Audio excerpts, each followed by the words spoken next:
बॉक्सवर लावून मोबाईल मध्ये लावून बघा. मोबाईल मध्ये यूट्यूब मध्ये लावणार. यूट्यूब मध्ये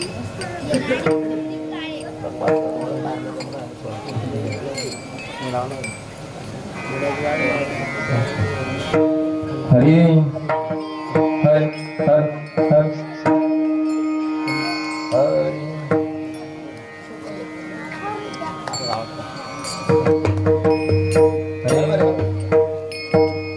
नाम संकीर्तन साधन पै सोपे जडतील पापे जन्मांतरीचे न लगते सायास जावे वनंतरा सुखे तो घरा नारायण ठाईच बैसोनी करा एक चित्त आवडी अनंत आडवावा न लगते सायास जावे वनंतरा सुखे तो घरा नारायण राम कृष्ण हरी विठ्ठल केशवा मंत्र हा जपावा सर्व काळ न लगते सायास जावे वनंतरा सुखे येतो घरा नारायण या विना असता अनेक पैसा धन वाहतसे आन विठोबाची न लगते सायास जावे वनंतरा सुखे येतो घरा नारायण तुका म्हणे सोपे आहे सर्वाहुनी शहाणा तो धनी घेतो येथे न लगते सायास जावे वनंतरा सुखे तो घरा नारायण विठ्ठल विठ्ठल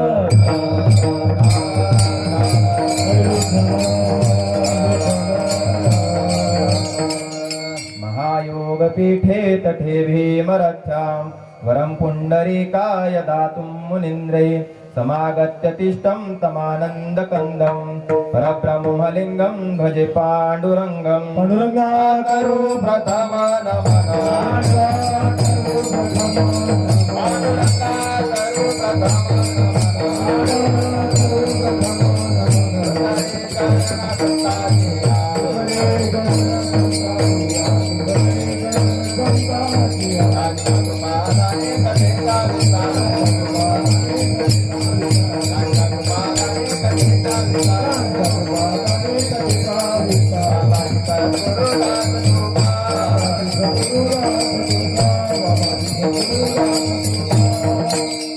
अलंकापुरी रम्य सिंहासनस्थं पदाम्भोज तेजस्फुरदिक्प्रदेशं विधीन्द्रादिदेवे सदा स्तूयमानं समाधि समूर्तिं भज ज्ञानदेवम् ओम नमो ज्ञानेश्वरा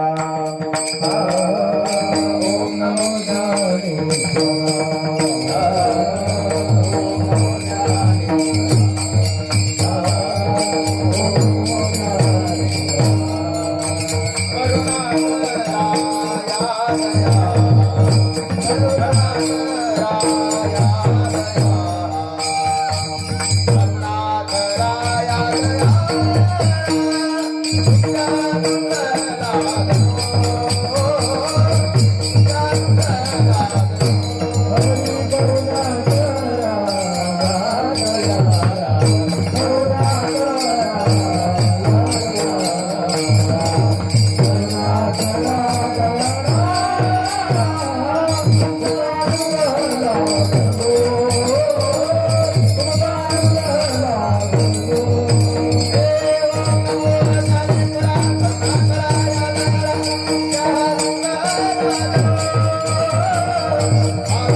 तीर्थास्पदं शिव विरिञ्चिनुतं शरण्यं भृत्यार्तिहं प्रणतपाल भवाब्धिपोतं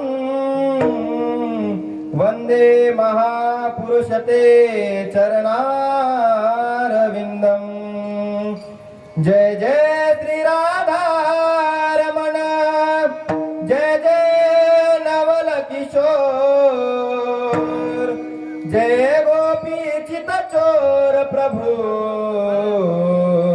जय जय माखन चोर नाम संकीर्तन साधन पै सोपे जळतील पापे जन्मांतरीचे न लगते सायास जावे वनंतरा सुखे तो घरा नारायण विठ्ठल विठ्ठल विठ्ठल लावून घे.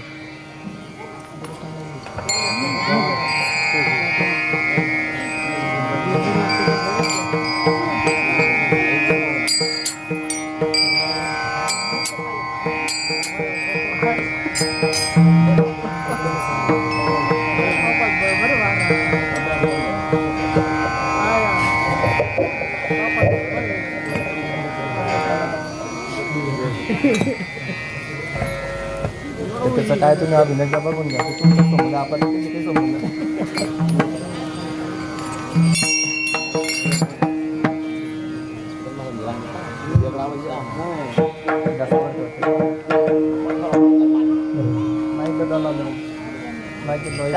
आवाज क्लिअर करा.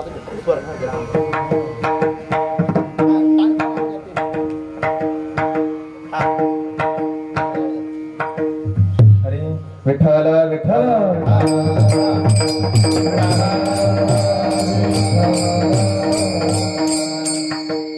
प्रस्तुत प्राप्त प्रसंगी कीर्तन रूपे सेवेसाठी घेतलेला अभंग हा आपल्या समस्त हिंदू समाजाचे जे आराध्य दैवत आहे, ज्यांनी हे हिंदवी स्वराज्य व्हावे ही स्त्रींची इच्छा असं ज्यांनी स्वप्न पाहिलं होतं, असे धर्मरक्षक छत्रपती शिवाजी महाराज यांचे धर्मगुरू असणारे, एवढंच नाही तर ज्यांना आपण वारकरी संप्रदायाचा कळस म्हणून संबोधित करतो, बरं त्यापेक्षाही वरचं म्हणायचं झालं तर आपण ज्यांना जगद्गुरु म्हणतो असे असणारे देहूचे सुप्रसिद्ध संत जगद्गुरु तुकोबाराय यांचा 5 चरणांचा अभंग आज आपण कीर्तन रूपी सेवेसाठी निवडलाय. विठ्ठल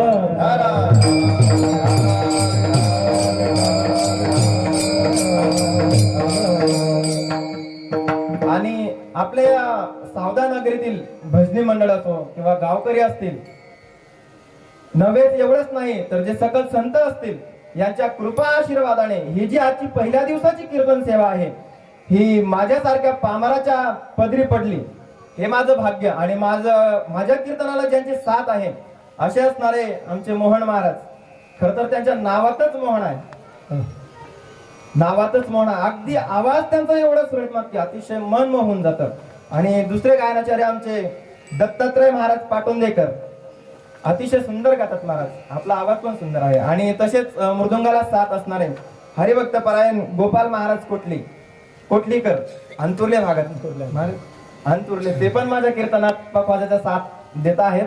आणि समस्त जमलेली पिंपळकोडा भजनी मंडळी, सावदे भजनी मंडळी आणि क्रिंगेगाव भजनी मंडळी असतील आणि तुम्ही जमलेले सर्व मायबाप आज माझ्या कीर्तनाला उपस्थित आहात, हे मी माझं भाग्य समजतो की जेणेकरून पहिल्या दिवसाची कीर्तन सेवा तुम्ही मला माझ्यासारख्या पामराला दिली. महाराज, पहिल्या दिवसाची कीर्तन सेवा ही नामपर असते हे आपल्या सर्वांना माहितीच आहे, पण नेमकं ती नामपर सेवा असते कोणत्या कारणाने? कुठल्याही गोष्टीला काहीतरी कारण असतं. समजा आपण या धर्ममंडपात आपण जमलो आहोत, याला पण काहीतरी कारण असेल. त्याचं कारण काय, त्याचं निमित्त काय? तर आपल्या गावामध्ये चालत आलेला अखंड हरिनाम सप्ताह वर्ष किती? 30 वर्षापासून चालत आलेली ही परंपरा आपण आपल्या सावदा नगरीमध्ये टिकवून ठेवली आहे महाराज.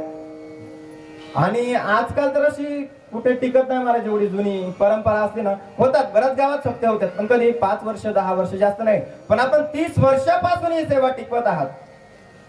30 वर्षापासून आपण ही सेवा टिकवत आहात. आणि मी भगवंतरायांच्या चरणी प्रार्थना करेल की त्यांनी तुमच्या हातून हे धर्माचं कार्य असंच घडू देव. आणि पुढेही तुम्ही या धर्ममंडपात येऊन कीर्तन श्रवण असो किंवा टाळकरींची सेवा असो, पखवाजाची गायनाची सेवा, प्रत्येक सेवा असो महाराज तुमच्या हाताने हे घडत जावं अशी मी श्री पंढरीशी पांडुरंग परमात्म्याच्या चरणी विनंती करेन. 30 वर्षापासून आपण जो हा चालत आलेला सोहळा हा पुढेही तुम्ही असाच सुरळीत ठेवावा, यासाठी मी खरंच भगवंताच्या चरणी प्रार्थना करतो. आणि पहिल्या दिवसाची सेवा मी आधीच सांगून गेलो की कीर्तन कीर्तन कीर्तन कीर्तन म्हणजे काय? भगवंताचे नामस्मरण म्हणजे कीर्तन असतं. आणि पहिल्या दिवसाची सेवा ही नामपरच झाली पाहिजे. नामपर का झाली पाहिजे महाराज? त्याला पण कारण आहे. आपण एखादं कार्य हाती घेतो, एखादं कार्य आपण हाती घेतो ते कार्य सुरळीतपणे चालावं आणि जोपर्यंत ते कार्य संपत तोपर्यंत त्याच्यात कुठल्याही प्रकारचं विघ्न येऊ नये याच्यासाठी केलेला जाणारा प्रयत्न म्हणजे मंगल. आणि अशीच ही सेवा असते की पहिल्या दिवशी आपण नामपर अभंगावर चिंतन असतं आणि ते म्हणजे मंगल. सकळ मंगळ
सुंदर प्रमाण दिलं महाराजांनी. सकळ मंगळ निधी नाम विठोबाच्या. महाराज भगवंताचं नाव यासाठी घेतलं जातं की जेणेकरून जे कार्य असेल ना ते सुरळीतपणे पार पडावं, त्याच्यात कुठल्याही प्रकारचं विघ्न येऊ नये. आणि ते मंगल करण्यासाठी आपण प्रथम दिवसाची ही जी सेवा असते ही नामपर घेतो. आता मंगल मंगल मंगल म्हणजे काय? मंगल म्हणजे काय? एखादं कार्य हाती घेतलं तर ते निर्विघ्नपणे पार पडणं यासाठी केला जाणारा प्रयत्न म्हणजे मंगल. मग मंगल करायचं कधी? मंगल आधीने, मंगल मध्याने आणि मंगल अंताने. सुरुवातीला मंगल यासाठी की घेतलेलं कार्य सुरळीतपणे किंवा निर्विघ्नपणे पार पडावं. आणि मध्ये मंगल यासाठी की घेतलेलं कार्य सुरुवातीपासून ते आतापर्यंत सुरळीत आलं, त्यात कुठल्याही प्रकारचं विघ्न आला नाही. आणि आता येथून ते शेवटपर्यंत ते कार्य तसंच निर्विघ्नपणे पार पडलं पाहिजे यासाठी मध्ये मंगल. आणि अंतानी मंगल का? तर घेतलेलं कार्य सुरुवातीपासून ते शेवटपर्यंत निर्विघ्नपणे पार पडलं यासाठी केला जाणारा प्रयत्न म्हणजे मंगल. विठ्ठल विठ्ठल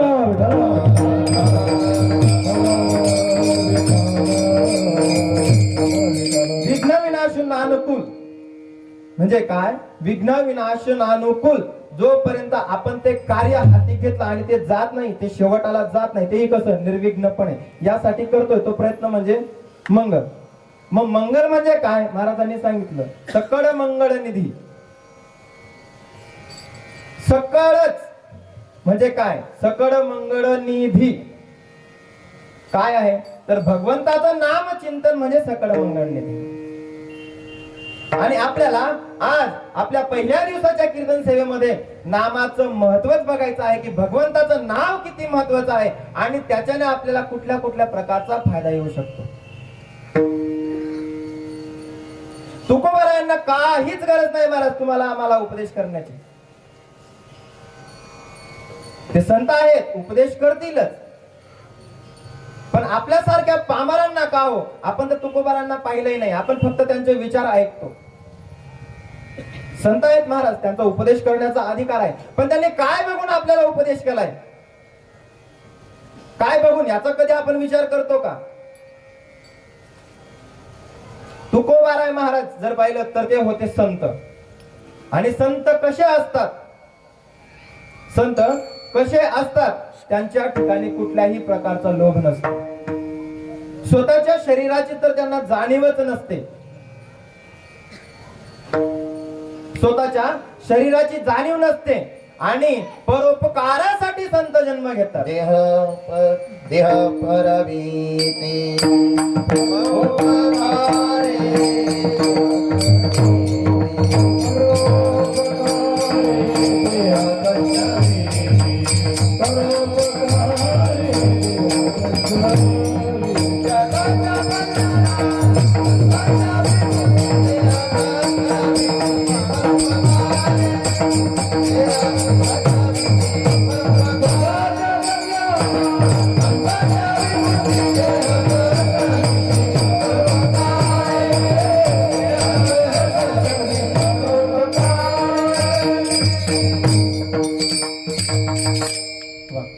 जगाच्या कल्याणा संतांच्या विभूती देह कष्टविती परोपकार.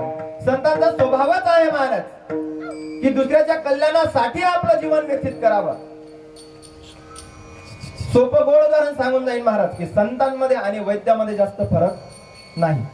फरक काय एका मिनिटात सांगतो महाराज. वैद्य काय करतात, जर आपण दवाखान्यात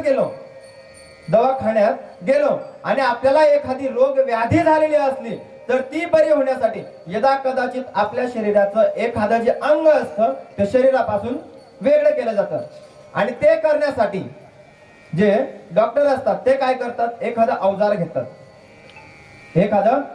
घेतात आणि त्या अवजाराच्या साहाय्याने आपल्या शरीरातून तो जो एक अंगाचा भाग असतो तो वेगळा करतात. का?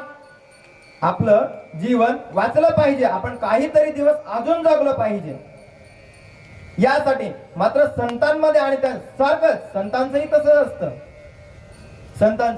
असतं. कधी कधी महाराज ते कठोरही बोलतात आणि मृदूही बोलतात. संतांची भाषा जगाला अजून कळली नाही. तुम्ही किती जरी म्हटलं ना की मी गाथा वाचला आणि मला गाथा समजला, बावरटे. संतांचे शब्द कृपा आशीर्वादाशिवाय समजत नाही. कृपा आशीर्वादाशिवाय समजत नाही महाराज. आणि महाराजांनी प्रमाण दिलं की जगाच्या कल्याणात संतांच्या विभूती. जगाच्या कल्याणासाठी संत अवतार घेतात. आणि काय महाराज, तर संतांचं तेवढंच काम आहे का? तेवढंच काम नाही महाराज. संतांचं तेवढंच काम जर असतं तर ते कधीच आपल्याला इथे सोडून निघून गेले असते. पण या समाजाला जागा करण्याचं सुद्धा काम संतांनी केलंय महाराज. जागे वारे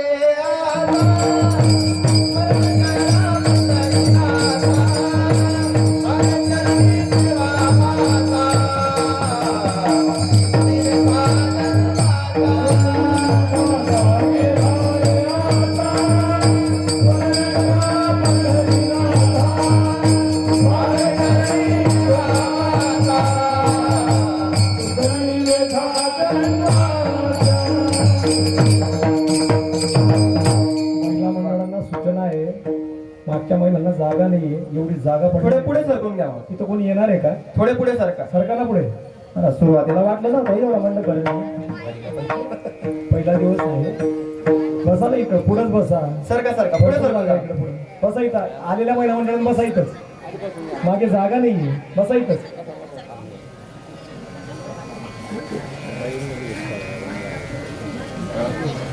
विठाला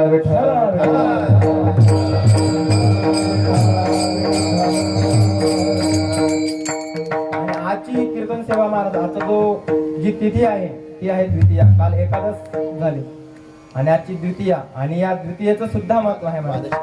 द्वादशी साधने कोटी कुडे उद्धरती.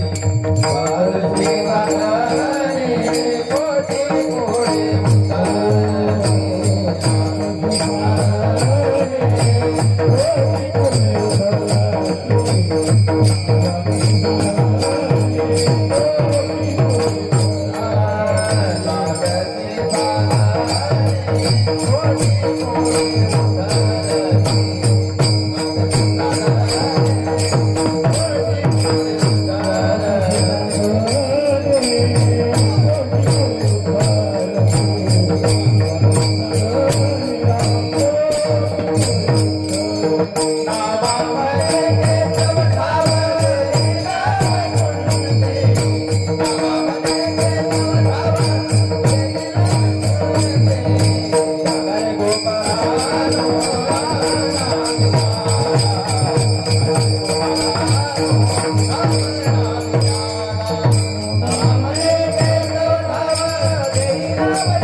द्वादशी आजची आहे एक्स्ट्रा तरी इथं जर द्वादशी जर आपण केली तर सांगतात महाराज संत आपल्याला की काय होते.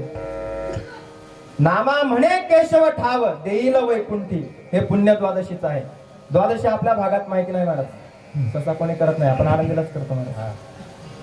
द्वादशी गावाकडे कोणी करत नाही. आणि द्वादशीला आपल्या सप्ताहाची सुरुवात मग मंगल झालंच पाहिजे ना महाराज, त्यासाठीची सेवा असते.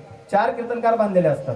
पहिला दिवस, दुसरा दिवस, 7वा दिवस आणि काला, 4 दिवस. पहिल्या दिवसाची जी सेवा असते महाराज ती नामपर कीर्तन, दुसऱ्या दिवसाची संतपर, 7व्या दिवसाची असते मागणीपर आणि 8वा काला. मग मध्ये कुठलंही कीर्तन केलं तरी चालतं महाराज. मग मात्र हे जे 4 दिवस असतात हे 4 कीर्तनकार नियमाचे बांधलेले असतात.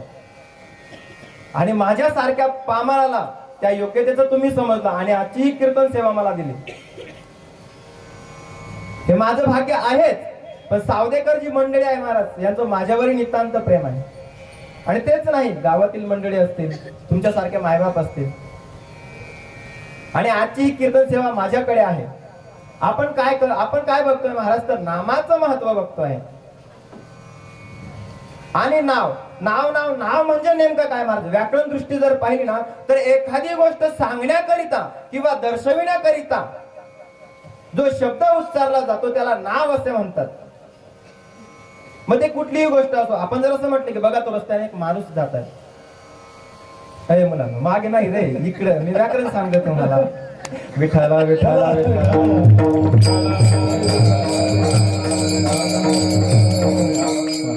महाराज लेकरं पाहिजे कीर्तनात. असल्या लेकरांवर नाही तर कोणावर संस्कार करणार आहे, असल्या लेकरांवरच झाले पाहिजे. मुला तू कितवीत रे, कितवीत आहे? 7वीला. गुरुजींचं नाव काय? बेचा पाडा येतो का? पाडा पण नाही तुला रे, येतो कितीपर्यंत? इंग्लिश मध्ये, इंग्लिश मीडियमला आहे. अरे वा, तू 4थीला आहे. बेचा पाडा येतो महाराज. मी एक व्हिडिओ पाहिला, त्या मुलीला बेचा पाडा म्हणाला, ते म्हणते बेचा पाडा झाला पाडा. मुलीचा व्हिडिओ महाराज. आणि लहान लेकरं जर या धर्ममंडपात आले महाराज तर त्यांना संस्काराची गरज आहे. का? कारण दिवसेंदिवस आपण बघतो आहे की जी पिढी आहे ती दिवसेंदिवस व्यसनाच्या अधीन होते. पण असले लेकरं जर आले ना महाराज धर्ममंडपात तर खरं त्यांचं कल्याण आहे. मुलांनो मी एक गाणं म्हणतो, तुम्ही त्याच्या पुढचं म्हणायचं. नक्की शांता झाली शालू झाली आता कुणाचं नाव. वा वा वा, आला बाबरा काढ्या.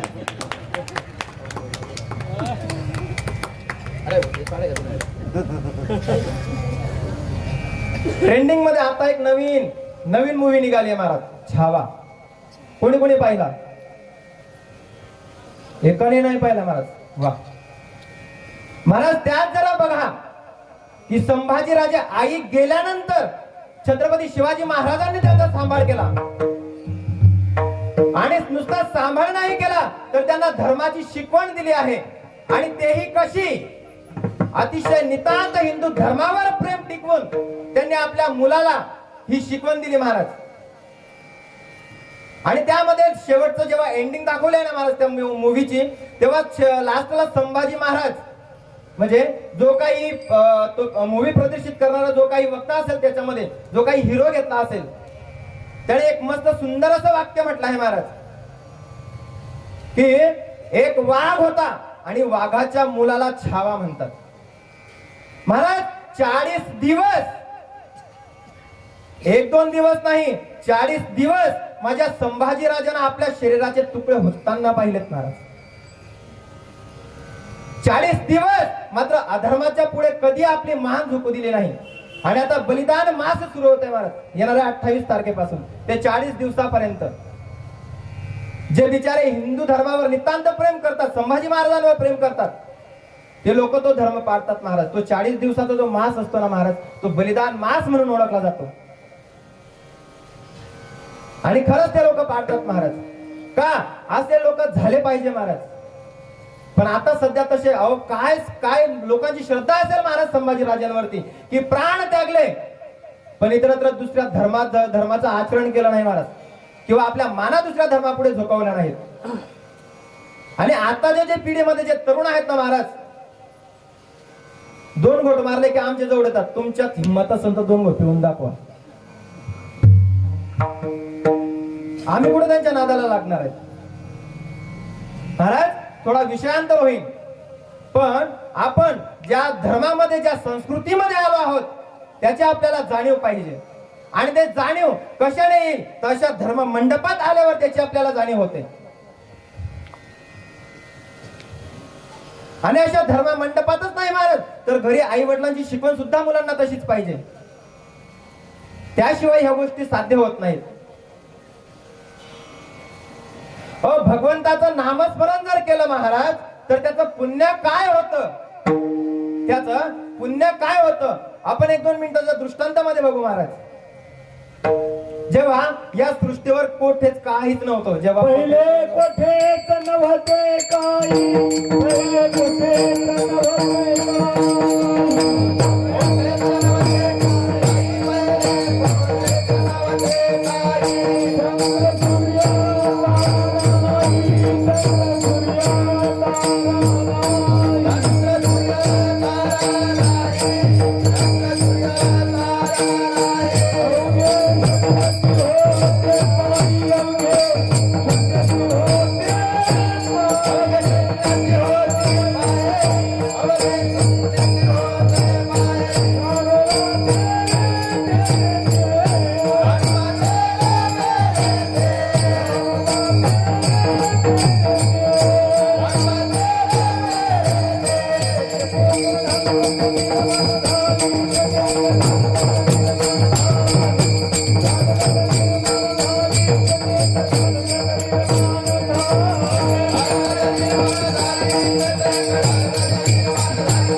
अवघे शून्याचे होते पाहिजे. कानोबा तेरे तेरे ते महाराज आधी काहीच नव्हतं. मग भगवंताने विचार केला की मला अनेक व्हायचे, आणि तेव्हा ब्रह्मदेवाचा जन्म झाला. कुठून? भगवंताच्या नाभी कमळातून.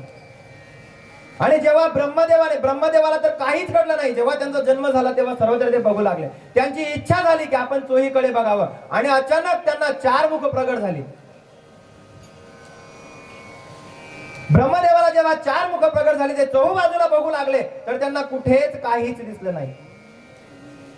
तेव्हा त्यांच्या कानावर जेव्हा त्यांनी विचार केला की मला जर मी उत्पन्न झालो आहे, जर मी जन्माला झालो आहे, तर मला पण कोणीतरी जन्माला घालणारा असेलच ना. जेव्हा ब्रह्मदेवाने हा विचार केला तेव्हा चोहीकडे मात्र कोणीच दिसलं नाही. ब्रह्मदेवाने परत महाराज जिथून त्यांचा जन्म झाला होता तिथे गेले. तिथेही पाहिलं काहीच नाही. वर येऊन ते विचार करू लागले की मला जन्माला घातलं कोणी. महाराज तेव्हा 2च शब्द त्यांच्या कानावर पडले, तप. हा तप शब्द त्यांच्या कानावर पडला आणि त्यांना लगेच कल्पना आली की आपल्याला करायचं काय. महाराज हजारो वर्षाचं तप ब्रह्मदेवाने त्यावेळेस केलं आणि 4 मुलांना जन्माला, त्यांच्या शरीरापासून 4 मुलांना जन्माला घातलं. सनक, सनातन, सनंदन, सनत कुमार. महाराज जेव्हा या 4 मुलांना सांगितलं की तुम्ही सृष्टीची उत्पत्ती करा, 4चे 4 भजनशील होते. त्यांनी नकार दिला की आम्हाला सृष्टी उत्पत्ती करायची नाही. आणि सृष्टी उत्पत्ती, एखाद्या लेकराने जर बापाचं नाही ऐकलं, राग येणारच महाराज. आणि राग आला. ब्रह्मदेवाच्या शरीराचे 2 तुकडे झाले महाराज. हातून शरीर फाटला आणि त्यातून मनुष्य शत्रुपा दोघांची जोडी निघाली. आणि दोघं होते जन्मतःच पती पत्नी, आणि त्यांना 5 मुलं झाली महाराज. आकुती, देवहूती, प्रसूती 3 मुली, आणि उत्तानपात आणि प्रियव्रत अशी 5 मुलं त्यांना झाली. कोणाला? तुम्ही जागे ना, तुम्ही झोपा झाले सकाळी, जेवण खावण. मनु, शत्रुपा, स्वयंभूव मनु आणि शत्रुपा यांना 5 अपत्य झाले महाराज. आणि त्यापैकी जे उत्तानपात होते, तुम्हाला काय वाटतं उत्तानपात फक्त तोच होता का? आपण पण होते. आईच्या गर्भामध्ये असताना आपले पाय वरती असतात आणि डोकं खाली. ज्याचे वरती पाय तो उत्तानपात. मग आपण होते का नाही? होते. हा किंवा नाही काय ते सांगा, म्हणजे मला कळन तुमच्या मनात काय चालू आहे. होते? कोणी कोणी पाहिलंय तुम्ही होते असं? महाराज आपण होतो आणि उत्तानपात तोच ज्याचे वरती पाय असतात. मग त्यांचे पण होते का? होते. आईच्या गर्भात जेव्हा त्याने जन्म घेतला तेव्हा त्यांचे उत्तानपात त्यांना नाव पडलं महाराज. आणि त्यांना 2 बायका, एक सुनीती आणि एक सुरुची, एक आवडती आणि एक ना आवडती. आणि सुरुची महाराज अतिशय भयंकर, आवडती राजाची आवडती, सुनीती ना आवडती म्हणजे ती आवडायची नाही राजाला. आणि सुनीती राणीच्या पोटी एका बालकाचा जन्म झाला महाराज. सुनीतीच्या पोटी एका बालकाचा जन्म झाला. दोघी राण्यांना बाळ झाले. दोघी राण्यांना कालांतराने मुलं वाढू लागले महाराज. आणि एके दिवशी उत्तानपात राजा आपल्या सिंहासनावर बसला होता. सिंहासनावर बसला असताना जे सुनीतीचा जो मुलगा होता, ध्रुवबाळ त्याचं नाव महाराज, त्याने पाहिलं की आपला जो सावत्र भाऊ आहे तो पित्याच्या मांडीवर बसला आहे आणि मला पण तिथे बसण्याची इच्छा आहे. महाराज आता छोटस लेकरू, हो 4 वर्षाचं लेकरू, पण धावत धावत आपल्या वडिलांकडे गेलं, वडिलांच्या मांडीवर बसलं महाराज. सावत्राईने पाहिलं, तळ पायाची आग मस्तकाला भिडली महाराज. आणि राजा ध्रुवबाळाला तिथून तिने महाराज खाली फेकून दिलं वडिलांच्या मांडीवर. अहो 4 वर्षाचं बाळ, जरा विचार तरी करा त्याच्या मनावर काय काय वेदना झाल्या असतील. आपण जरी साधा आपल्या लेकराला 5 बोटं लावलीत तर महाराज, जर वडिलांनी मारली तर ते आईकडे धाव घेत आणि आईने मारली तर वडिलांकडे धाव घेत. महाराज सुनीती तर आवडायचीच नाही राजाला. महाराज ध्रुवबाळ रडत रडत आपल्या आईकडे गेले आणि आईला विचारलं, आई बाबा आपले नाहीत का ग? महाराज सहज 4 वर्षाच्या मुलाने एक प्रश्न विचारावा आणि आईचं अंतःकरण भरून यावं. भरून येणारच आहे महाराज. का? आपल्या मुलाला जर बाजूवालीने मारलं ना महाराज, आपण घरातून सांडण्याचं बुडकच काढतो, ते कोणी असू द्या, किंवा भांडण तरी करतो, पण ती बिचारी सांगणार तरी कोणाला? का? महाराज तिची जागा त्या ठिकाणी एका दासीचीच करून ठेवली होती तर राणी, पण एका दासीची जागा करून ठेवली होती. महाराज रडत रडत ते बाळ आपल्या आईकडे आलं आणि सुनीतीला म्हणता, आई बाबा आपले नाहीत का ग?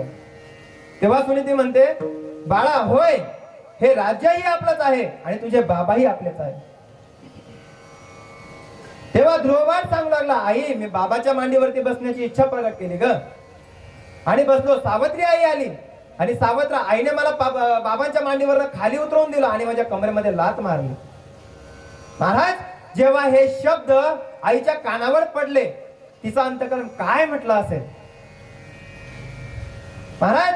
पण तिच्या सारखी आई व्हायलाही मोठं अंतःकरण लागतं. तिने बाळाला सांगितलं, बाळा अशा जे जाणार आहे कधी तू त्याची अपेक्षा काय करतो? ज्या गोष्टी तुझ्याकडे कायम स्वरूपी राहील अशा गोष्टीची अपेक्षा तू कर. ते 4 वर्षाचं बाळ, त्याला काय करणार आहे?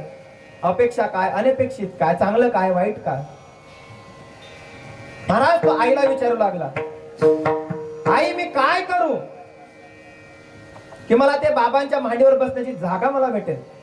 महाराज आई म्हटली, बाळा बाबांच्या मांडीची अपेक्षा करू नको, तुला बसायचं आहे तर असं काहीतरी आढळपद बघ, असं काहीतरी कर की तुला असं कोणतं तरी पद बघ, आढळपद बघ की तिथून तुला कोणीच खाली नाही उतरवू शकलं पाहिजे. 4 वर्षाचं बाळ महाराज अजून आईची भाषा त्याला काय करणार आहे? तो आईला परत विचारू लागला, आई आढळपद म्हणजे काय ग? म्हणे जेथून तुला कोणीच खाली उतरवू शकणार नाही असं पद तू प्राप्त कर. म्हणे ते होईल कसं? ते पद मला प्राप्त होईल तरी कसं? महाराज आईने सांगितलं, आपलं राज्य सोड, वनात जा, भगवंताची तपश्चर्या कर. जेव्हा तो भगवंत तुझ्यावर कृपा करेल, जेव्हा तो तुला प्राप्त होईल, तेव्हाच तुझं तोंड मला दाखव. एका आईची शिकवण आहे महाराज. आणि 4 वर्षाच्या मुलाने महाराज हे शब्द असे कानावर टाकले की जोपर्यंत भगवंत त्याला प्राप्त झाला नाही तोपर्यंत मुलगा घरीच गेला नाही महाराज. 6 महिन्याची तपश्चर्या केली महाराज आणि 6 महिन्यानंतर त्यांना नारद मुनींचे शब्द कानावर पडले, नारायण नारायण. महाराज ज्याप्रमाणे एखाद्या अनाथ मुला, तुम्ही कधी करून बघा, प्रॅक्टिकली करून बघा, जेव्हा एखाद्या मुलाचे आई वडील त्याच्या आयुष्यातून निघून जातात, ते 5 वर्षाचा असू द्या की 10 वर्षाचा असू द्या, त्याच्या डोक्यावरून तुम्ही जरी नुसता केविलवाने हात फिरवला ना महाराज, त्यात एक वेगळाच भाव त्याला मिळतो. अनाथ मुलाला जर तुम्ही साधं जर नुसतं डोक्यावर हात फिरवला ना महाराज, त्याच्या डोळ्यामध्ये घराघर पाणी येतं. हो महाराज, जेव्हा नारद मुनींनी त्यांच्या डोक्यावरून ध्रुव बाळाच्या डोक्यावरून हात फिरवला, हळूच डोळे उघडले महाराज. 6 महिन्याची तपश्चर्या केली महाराज ध्रुव बाळाने. आणि संत जीवनात भेटले तर जीवनाचा उद्धार 100% होतो, यात संशय कुठलाच नाही.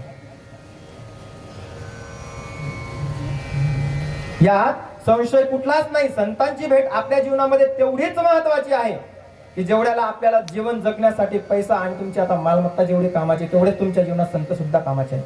आणि तेवढंच भगवंताचं नाम सुद्धा कामाचं आहे महाराज.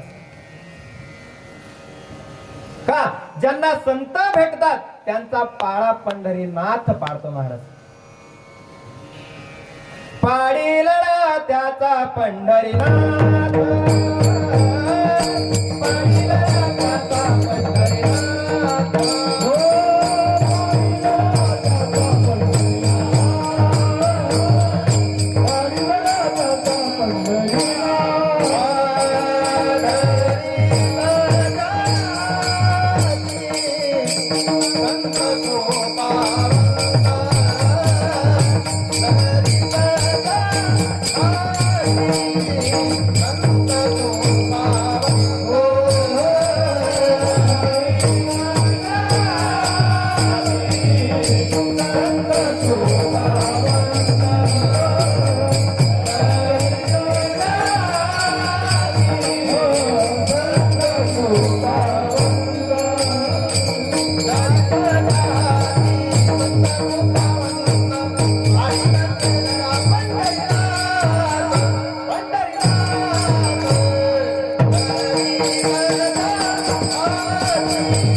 संत कृपावंत पाळीला त्याचा पंढरीनाथ.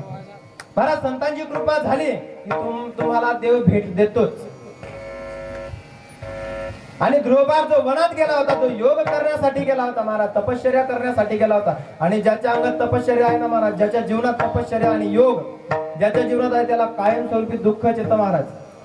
त्याच्या वाट्याला काहीच येत नाही. महाराज सांगतात, माऊली सांगतात ज्ञानेश्वरीमध्ये, जे योगाची वाटा निघाले का सुबटा, त्या दुःखाची वाटा भागा आला.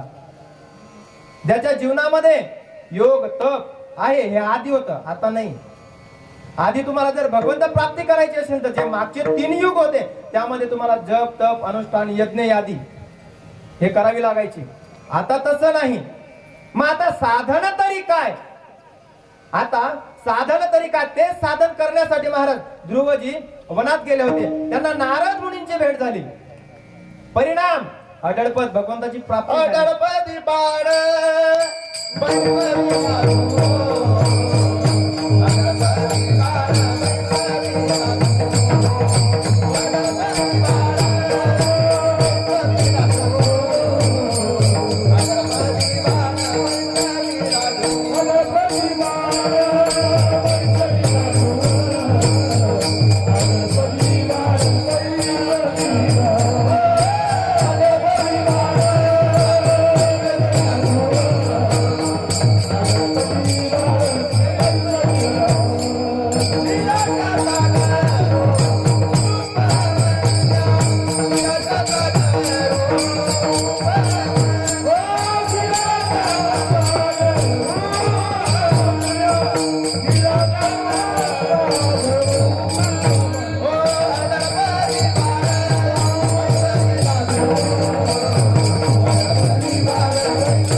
महाराज, जेव्हा ध्रुव झाली, संतांची भेट झाली, परिणाम अढळपद मिळालं.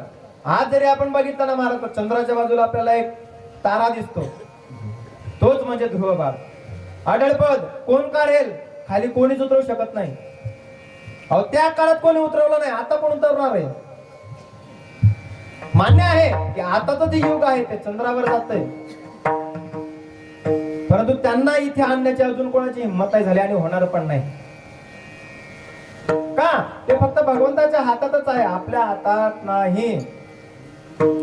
करणारा तोच आहे, आपल्याला जीवनदान देणाराही तोच आहे आणि आपल्याकडून आपलं आयुष्य, आपला जीव घेणाराही तोच आहे. तुझी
तुझ्या सत्तेने वेदाचे बोलू.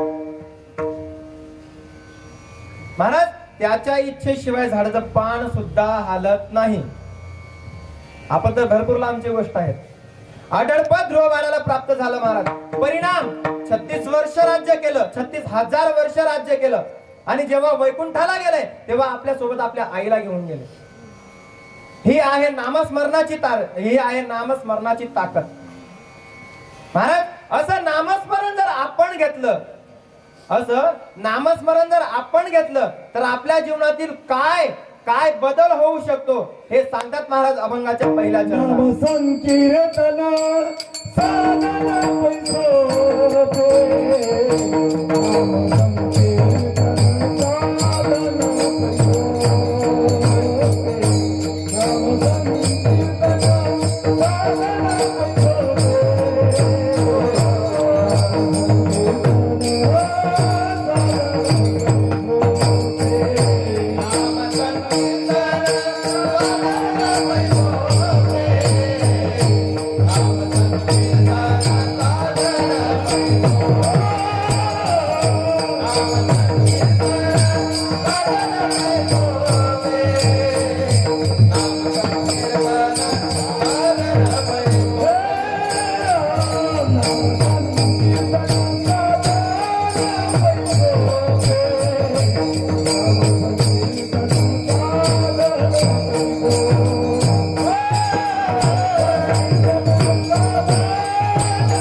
असले गाणारे असले ना महाराज की कीर्तन करायला वाटतं आपण कीर्तन करावं.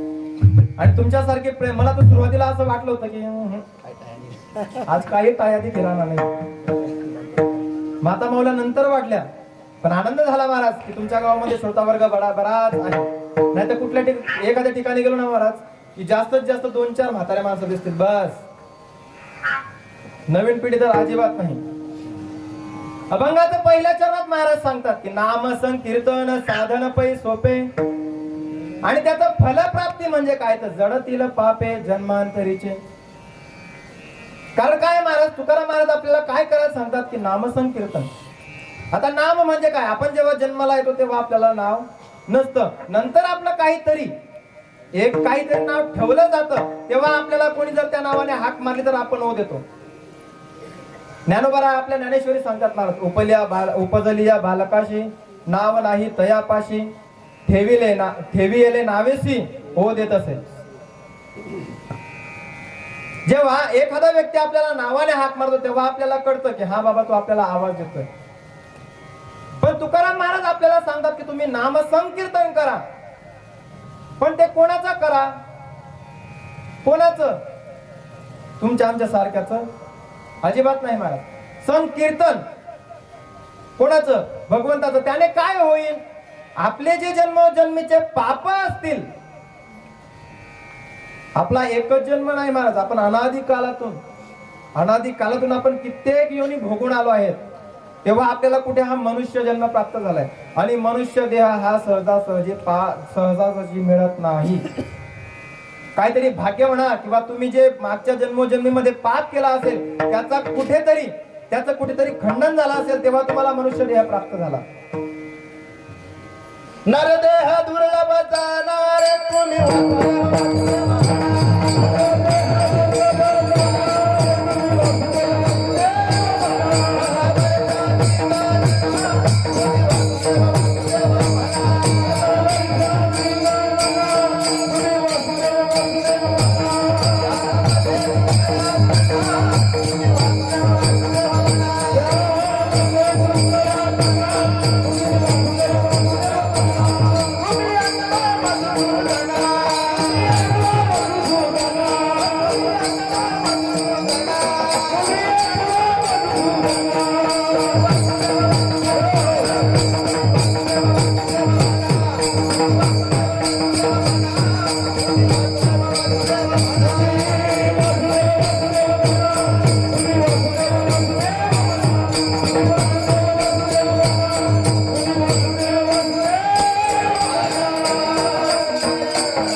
वारकरीच पॉइंट ऐकायला भेटणार आहे. कारण आमचे मोहन महाराज त्यांच्या नावातच मोहन आहे आणि ते तुमच्यावर मोहनीच टाकणार आहेत. का साधे नाहीत महाराज, गोदेबाबाचे शिष्य आहेत. साधनाचे भजन भीष्म, आज ज्यांना वारकरी संप्रदाय भजन भीष्म म्हणून लागतो अशांचे ते शिष्य आहे, कच्च्या गुरुचे चेले नाहीत. आणि वारकरी भजनात जो आनंद आहे ना महाराज, तो कुठल्याच चालीत नाही,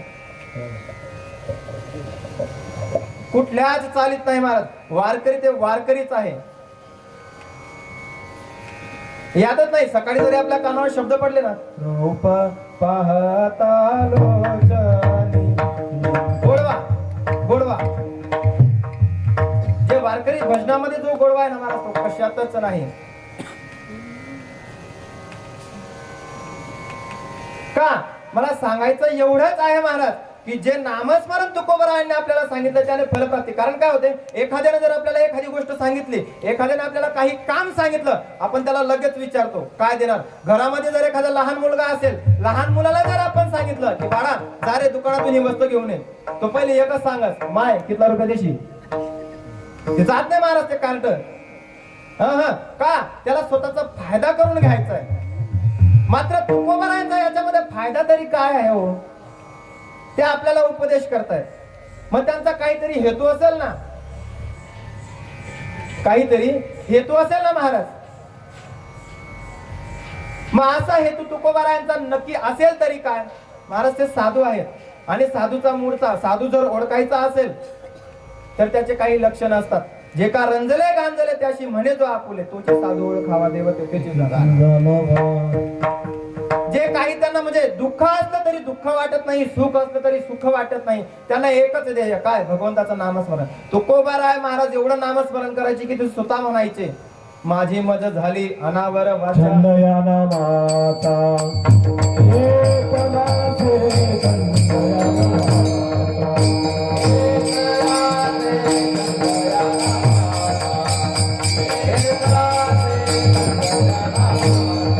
माझी मज झाली अनावर वाचा. चंदया नामाचा एकनाथे चंदया नामाचा.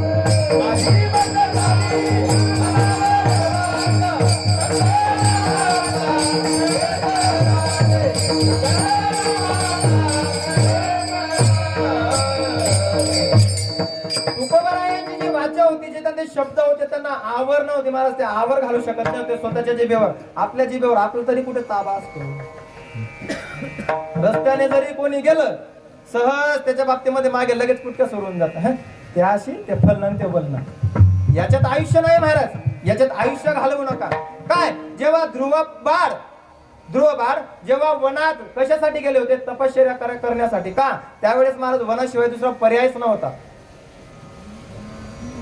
वनाशिवाय दुसरा पर्यायच नव्हता महाराज त्यावेळेस. का, शांतता फक्त वनातच असायची. आता वनात जरी गेलं ना तरी शांतता नाही.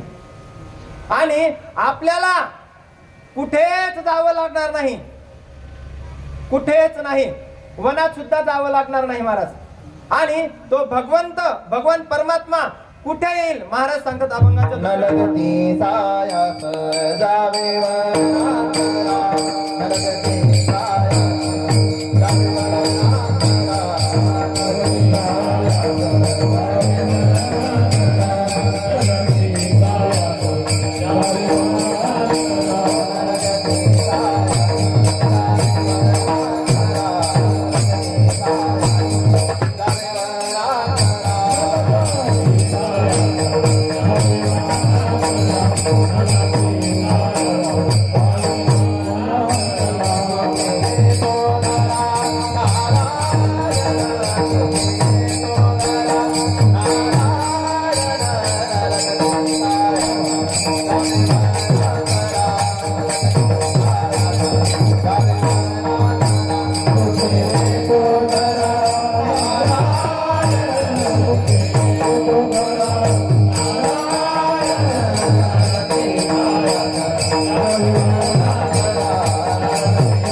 सायास जावे वनांतरा, तुम्हाला दुसरं काहीच करण्याची गरज नाही. सायास म्हणजे प्रयत्न, जास्त कठीण प्रयत्न नाही. सुरुवातीला महाराजांनी काय सांगितलं, नामसंकीर्तन साधन पै सोपे, सगळ्यात सोपं. आणि काय, न लगती सायास जावे वनांतर. तुम्हाला वनात जायची गरज नाही, सुखे येतो घरा नारायण तुमच्या जवळ. पण कधी नामसंकीर्तन तुम्ही केलं तर भगवान परमात्मा तुमच्याकडे येतो. काय महाराज, थोडं विषयांतर होईल, पण मला असं वाटतं तुमच्या चेहऱ्याकडे बघून वाटत नाही की तुमचं मन इथे. चला बरं, एका मिनिटात तुमचं मन आपण इथे घेऊन या. जनाबाईची एखादी ओवी आठवण करा महाराज, जात्यावर म्हणायच्या. हो, सुंदर माझे जाते ग फिरते बहुतुके, ओव्या गाऊ कौतुके तुझे नाम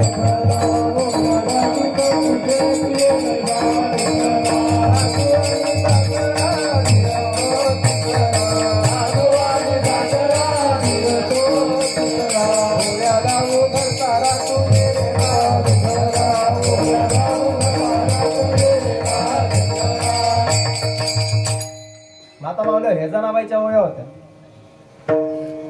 हे काय सांगतोय थोड्या वेळाने कळेल तुम्हाला काय सांगतोय म्हणून. ह्या जनाबाईच्या ओव्या, आपल्या ओव्या. बहीण हाताने बी सुकणी नाही, तथाने बी सुकणी नाही. तडे जास भाऊ भाऊ जायला कंटाया, भाऊ भाऊ जायला काही नेमन राहू देत नाही. आत ये सासू सासरा असले त्रास देत अजिबात नाही. जेव्हा महाराज जनाबाई जात्यावर बसायचे तेव्हा ओव्या गायच्या. भगवंत स्वतः यायचे महाराज, परमात्मा भगवान परमात्मा स्वतः यायचे करू लागायला. आणि आपली बहीण जात्यावर बसते, आता ओव्या ठेव्या राहिले नाही. आता भारी महाराज गमतीशीर गाणे ऐकायचे. पाठीचा ग भाऊ राया भाऊ गराया भाऊजाईच्या नादी लागून गेला की हो वाया. माता माऊल्या वाचत नाही. बरं तुम्हाला हे नाही आवडलं का? दुसरं अजून, निमोनीच्या ग झाडा खाली माझा भाऊ दारू काळी कोण मेल्यानं केली काळी आणली पोलिसाची गाडी. मला जे कीर्तनात सांगावं नाही वाटत हो, पण तुमचे फाउंडेशन नेमन बसले पाहिजे म्हणून सांगावं लागतं. आता तुम्हाला फाउंडेशन शब्द कळला नसेल, आता थोडं ड्रायव्हरच्या भूमिकेत सांगतो, कारण मी पण ड्रायव्हरच आहे. काय असते महाराज, जर ड्रायव्हर असेल तर त्यांना लगेच कळते की फाउंडेशन कशाला म्हणतात. जी कॅबिन असते ना, कॅबिन फिट करण्यासाठी जे रबरचे गॅप लावले जातात आणि ते नट बोल्टने फिट करले जातात का, ती कॅबिन हलू नये म्हणून ते फाउंडेशन. तसे तुमचे फाउंडेशन फिट बसले पाहिजे म्हणून आम्हाला असे चाळे करावे लागतात. हसवणारे महाराज तुम्हाला भरपूर भेटतील महाराज. हसवणारे, आजकाल तुम्ही हसवण्याचं साधन म्हणून तुमच्याजवळ मोबाईल आहे, त्यामध्ये एका मिनिटात तुम्ही हसायला लागतात. पण कीर्तन हे हसवण्याजोगं नाही महाराज. तुम्ही जर कीर्तनात येऊन हसण्याची अपेक्षा करत असाल तर तुमच्यासारखं दुर्बुद्धी कोणी नाही. आणि आमच्या सारखे जर तुम्हाला हसवत असेल तर आमच्या सारखाही दुर्बुद्धी कोणी नाही. भक्ती ज्ञानाविरहित इतरा गोष्टी न करा.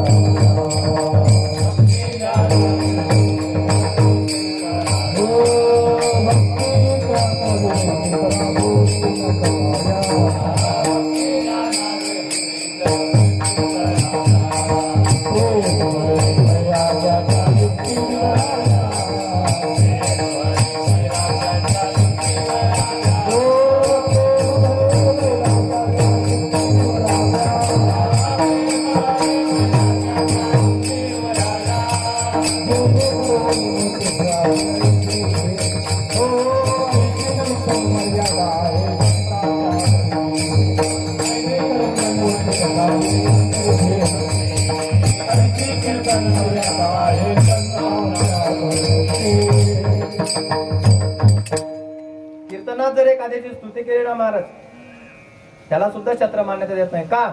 अनेकाची स्तुती आम्हा ब्रह्म हत्या. दुसऱ्याची कीर्तनात स्तुती सुद्धा चालत नाही महाराज. एवढे कीर्तनाचे कडक नियम असतात. पण काय करायचं, तुम्हाला जे भांडवल लागतं ते आम्ही तुम्हाला देतो. का? तुम्ही सोयीचे बसत नाही आणि तुम्हालाही तेच पाहिजे. तुम्हाला हसवणारा महाराज असतात महाराज. आज हा पूर्ण मंडप भरला असता. पहिला दिवस कसा, पहिल्या दिवशी थोडी तडजोड असते, पण इथं जर इंदुरीकर असते किंवा आपल्या जवळ आहे ते फाउंडेशन लावणारा बाबा, ते जरी असताना महाराज तरी तर अख्खा मंडप सोडा, लोकांनी धाब्यावर बसले असते, गच्च्यांवर बसले असते लोक. आज ते नाव नाही घेता पण कीर्तनात ते भाग वेगळा आहे महाराज.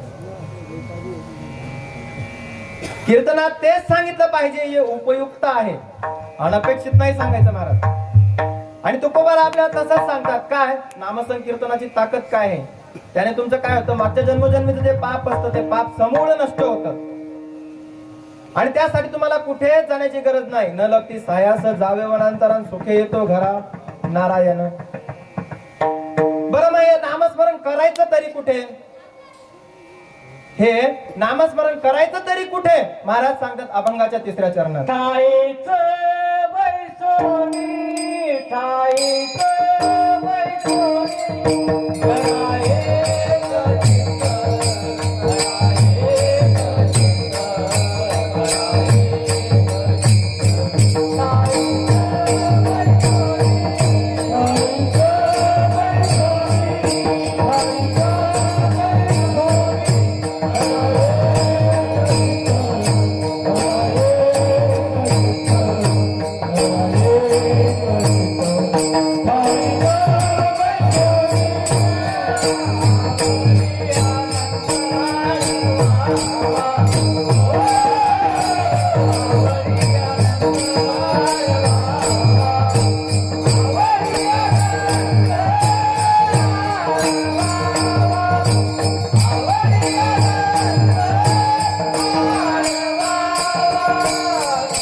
चित्त आवडी आनंद आला बाबा. तुम्ही ज्या ठिकाणी आहात त्याच ठिकाणी तुम्हाला भगवंताचं नामस्मरण करायचंय का?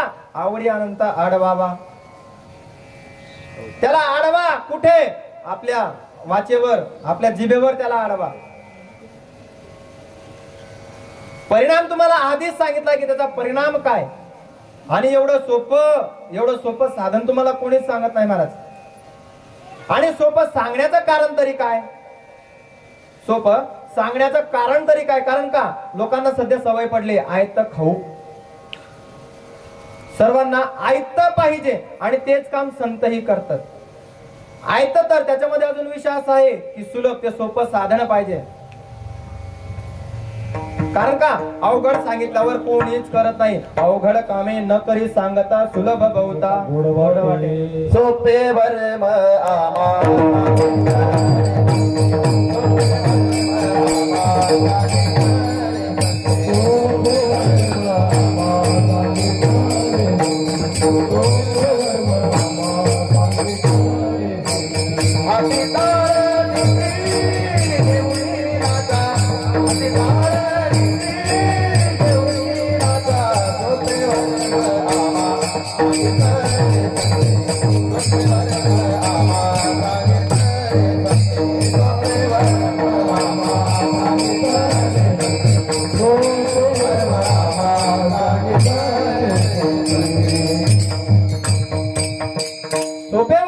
सांगितले संते.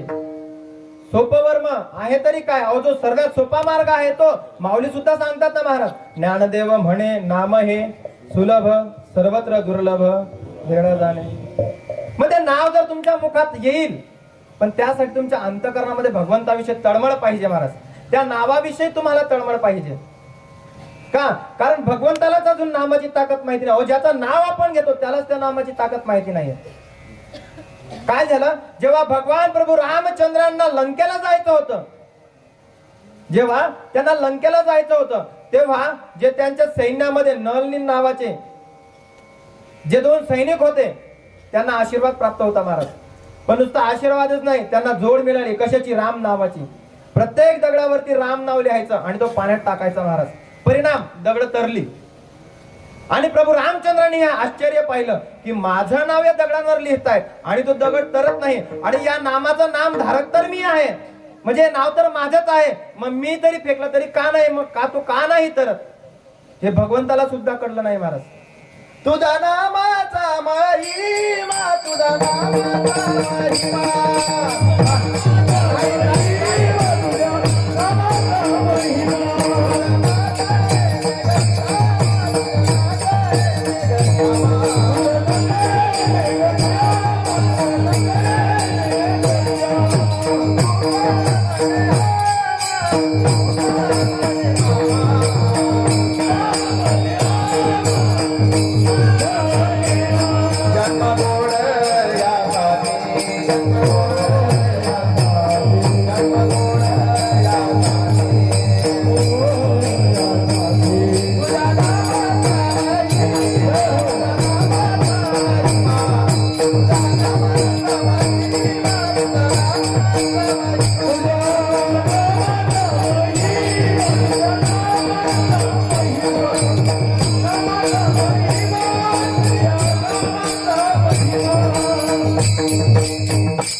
भगवंताचं नाम महिमा जर भगवंतालाच कळला नाही महाराज, तो संतांना कळाला.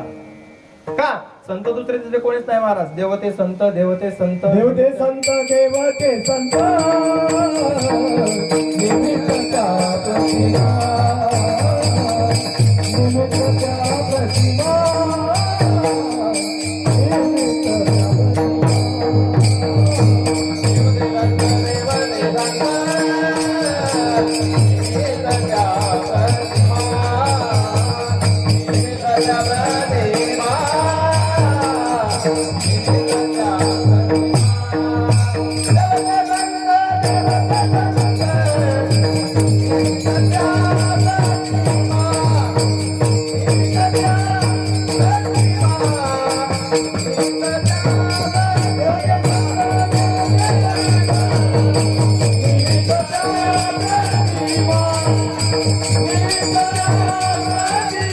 Oh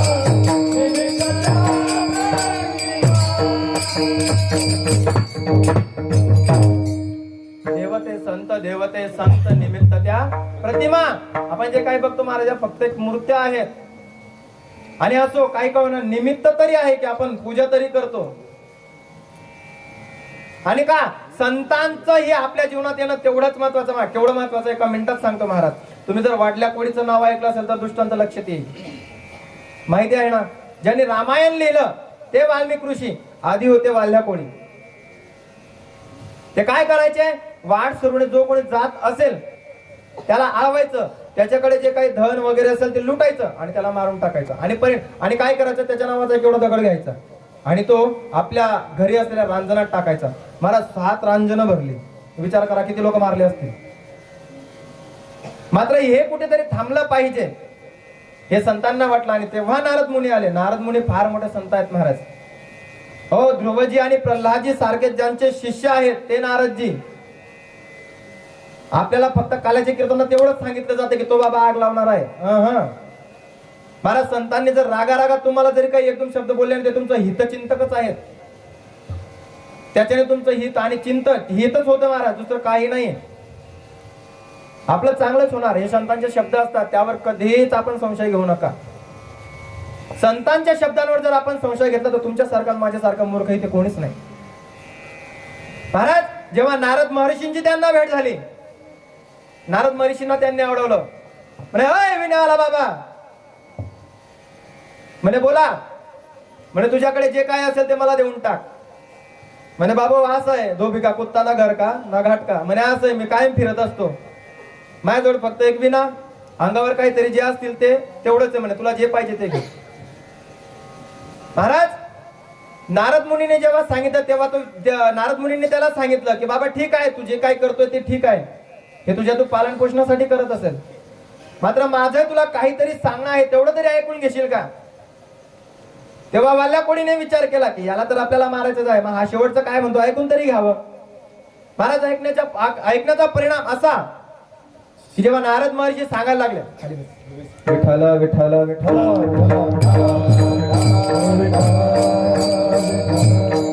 नारद महर्षींनी वाल्मिक ऋषींना सांगितलं की बाबा तू जे काही पाप कर्म करतो आहे याच्यामध्ये सहभागी आहे तरी कोण आणि तू करतो कोणासाठी. तेव्हा वाल्मिक ऋषी सांगायला लागले की हे मी माझ्या मुलांसाठी, माझ्या बायकोसाठी, माझ्या आई वडिलांसाठी करतोय. नारद महर्षी सांगायला लागले बरं ठीक आहे, एकदा घरी जाऊन त्यांना विचारून तरी ये की ते तुझ्या या पापात सहभागी आहेत का. वाल्मिक ऋषींनी महाराज प्रत्युत्तर दिलं, हा मग मी गरजा सुनतो आता पै जाशील. म्हणे नाही बाबा, माझ्या शब्दांवर तू संशय घेऊ नको, मी इथेच आहे. महाराज वाल्मिक ऋषी घरी गेले, आपल्या पत्नीला विचारलं. पत्नीने सांगितलं महाराज तुम्ही जे काही करतात त्याच्यात मी सहभागी नाही. कारण का, जेव्हा माझ्या वडिलांनी माझं कन्यादान केलं, मला माझ्या वडिलांनी तुम्हाला दान केली आहे आणि माझं जे जीवन आहे ते तुमच्यावर अवलंबून आहे. का, तुम्ही एक वटवृक्ष म्हणजे एक घनदाट झाड आहात आणि मी त्यावर लटकलेली फक्त एक वेल. जेव्हा झाड पडते तेव्हा ती वेलही पडते, तशी मी आहे. मी तुमच्या पापात सहभागी नाही. मुलांना विचारलं, मुलांनी तेच सांगितलं. आई वडिलांना विचारलं, आई वडिलांनी सांगितलं बाबा आतापर्यंत आमचं काम होतं तुला जीवन जगवणं, आता म्हातारपणात तुझं काम आहे म्हाताऱ्या आई वडिलांना जगवणं. ढाय मोकळून महर्षी वाल्मिक रडू लागले महाराज आणि परत नारद मुनींकडे गेले. नारद मुनींच्या पायात लोटांगण घातलं आणि सांगू लागले की माझ्या परिवारातला एकही व्यक्ती माझ्या पापामध्ये सहभागी नाही, मग आता मी करू तरी काय. महाराज तेव्हा नारद महर्षी सांगायला लागले की या ठिकाणी तुला दुसरं काहीच करायचं नाही, तुला एकच करायचंय. का, एका ठिकाणी कुठेतरी आसरा घे आणि तिथे प्रभूचं नामचिंतन कर. म्हणे मी नामचिंतन तरी कोणतं करू. म्हणे राम म्हण राम. वाल्ह्या कोळेच्या तोंडात राम शब्द येत नव्हता महाराज. म्हणे राम शब्द येत नाही ना तोंडात. म्हणे नाही. म्हणे मग उलटा म्हण. काय, उलटा शब्द म्हण. म्हणजे कोणता, राम नाही येत ना मग मरा म्हण. पण कसं, लवकर लवकर पटापट गॅप न देता. मग ते मरा मरा मरा मरा मरा मरा मरा मरा मरा मरा कधी कधी राम होऊन जातं, त्याचं त्यालाहीच कळलं नाही महाराज. परिणाम परिणाम शरीरावर वारूळ तयार झालं आणि भक्ती एवढी वाढली लोकांना उलटी भावना आहे महाराज. हे काय महर्षी वाल्मिकांनी रामायण राम जन्माच्या आधी केलं हे जेवढं खरं आहे ना महाराज तेवढंच खरं हे आहे की त्यांची तपश्चर्या आणि भक्ती एवढी वाढली की त्यांनी जसं लिहिलं तसं भगवंताला चालावं लागलं.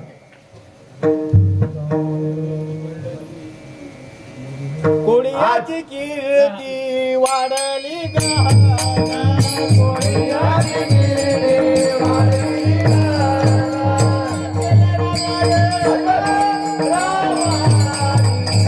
रे रामायण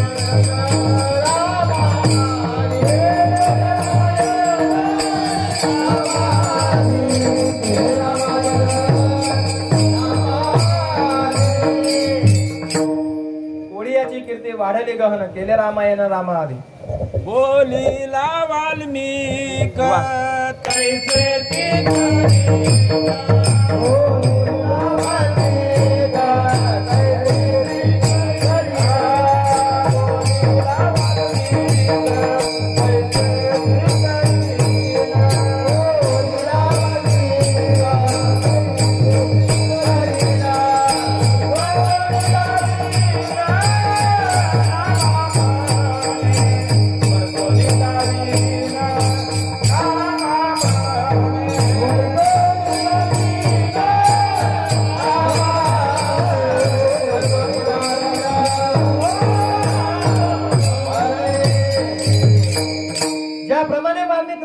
वाल्मिक महर्षींनी रामायण लिहिलं महाराज त्याप्रमाणे भगवान परमात्म्याला त्या आधारावर चालावं लागलं. का भक्ती होती भक्ताची तेवढी भक्ती होती आणि एवढी भक्ती वाढली कशामुळे तर फक्त नामचिंतनाने आणि हे होतं नामाचं महत्व.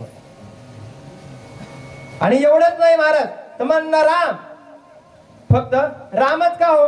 मग तुकोबारायांनी काय सांगितलं जसं एखाद्या सामान्य माणसाला प्रश्न पडतो महाराज जसं महर्षी वाल्मिकांना प्रश्न पडला की मी नामस्मरण घेऊ तरी कोणतं नामस्मरण घेऊ तरी कोणतं. जेव्हा महर्षी नारदांनी सांगितलं की तू राम नाव जप कर तसंच तुकोबाराय आपल्याला अभंगाच्या 4थ्या चरणात सांगत महाराज राम कृष्ण हरी विठ्ठल केशवा.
रामकृष्ण हरी विठ्ठल केशवा आणि मंत्र हा जपावा सर्व काळ. मग सोपाच आहे ना महाराज मंत्र कुठे कठीण आहे. बरं मग काय सांगितलं आपल्याला की रामकृष्ण हरी विठ्ठल केशव. बरं पंढरीशी जो पांडुरंग परमात्मा आहे तो तिथे एकटा आहे का नाही ना. मग मुखाने नाम आणि दोघा हाताने टाळी करा विठोबार कुमार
शकता. रामकृष्ण हरी विठ्ठल केशवा आहे एकच, पण भगवंताची फक्त नावं वेगळी आहेत महाराज. एका मिनिटात समजून टाकतो. मला सांगा, आपल्या घरामध्ये आई आहे, आई प्रत्येकाला असते. बरं, आईची जी सासू आहे, आईची जी सासू आहे ती आईला कोणत्या रूपात बघते? आता ते शक्य नाही. खोटं नका बोलू मावशी, आपण कीर्तनात बसले. खरंच मान्य करता का तुम्ही सुनेला आंडेर समजता, असं लेख समजता? असं महाराज, जोपर्यंत तुम्ही आपला सासूपणा सोडत नाही तोपर्यंत सून तिचा सूनपणा सोडत नाही. सासू म्हणजे काय? सासू म्हणजे सारख्या सूचना म्हणजे सासू, आणि सून म्हणजे काय? सूचना नको तिला म्हणतात सून. तुम्ही खरंच लेख समजता? धन्यवाद बाबा. जी सासू आपल्या सुनेला खरंच लेख समजत असेल ना महाराज, पेट्या सकट तिच्या पायावर दंडवत प्रणाम आहे. पण आता ते नाही. जी आईची सासू असते ती आपल्या आईला सून म्हणून बघते. आपले जे वडील असतील ते पत्नी म्हणून, आपण आई म्हणून. आपली जी आत्या असेल ती भाऊजाई वहिनी म्हणून, आपला काका वहिनी म्हणून. महाराज आहे किती? एकच, फक्त नाते संबंध वेगळे. तसं भगवान परमात्म्याचं आहे एकच, पण नाव वेगवेगळी आहेत. मग तुम्ही कुठलंही नाव घ्या, तुम्ही राम म्हणा, कृष्ण म्हणा. जसं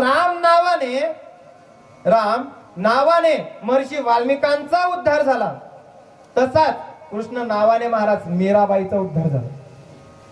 आणि मीराबाई सारखं प्रेम भगवान श्रीकृष्णावर कोणीच केलं नाही महाराज, अजिबात नाही.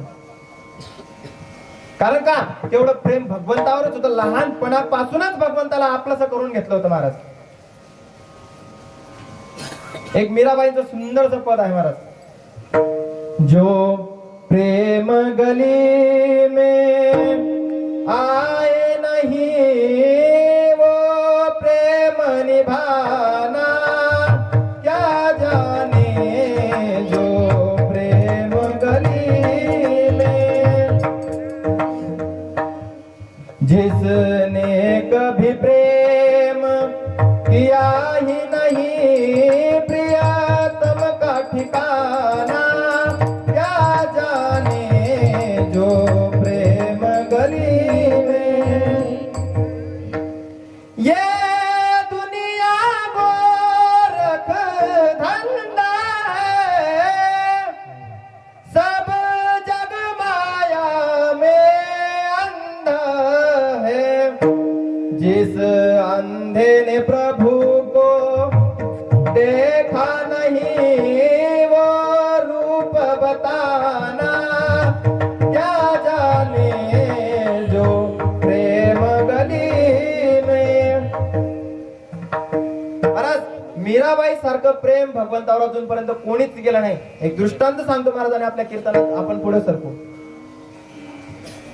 भगवान परमात्माची मूर्ती एवढी आणि मीराबाईने आपलंसं करून घेतलं की फक्त भगवान परमात्माच माझा आहे.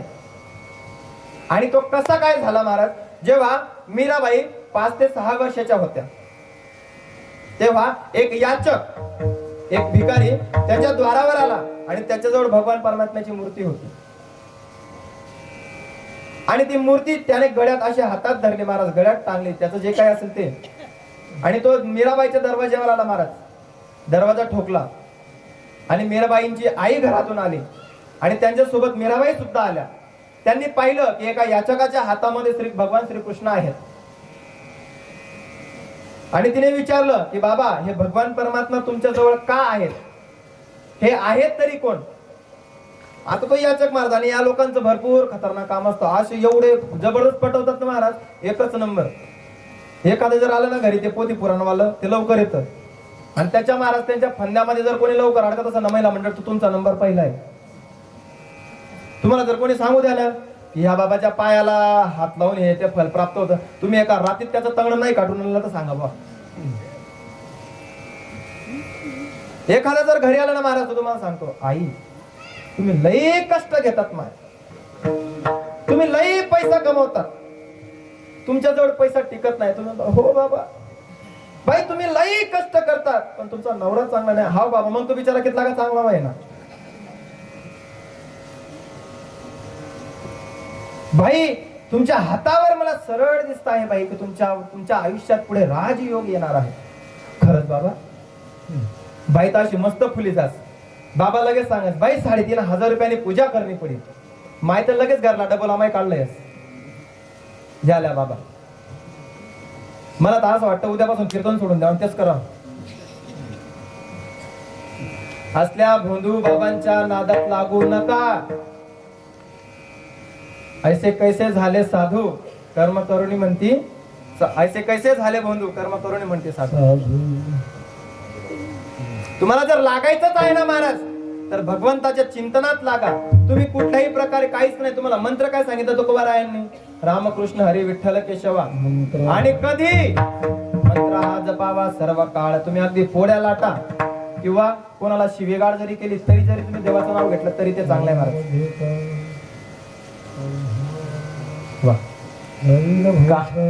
सुख होईल दुःख कामामध्ये काम काही म्हणा राम राम. तुम्ही कधीही भगवंताचा अगदी म्हणजे तुम्ही कुठलंही काम करत असताना घेऊ शकता महाराज.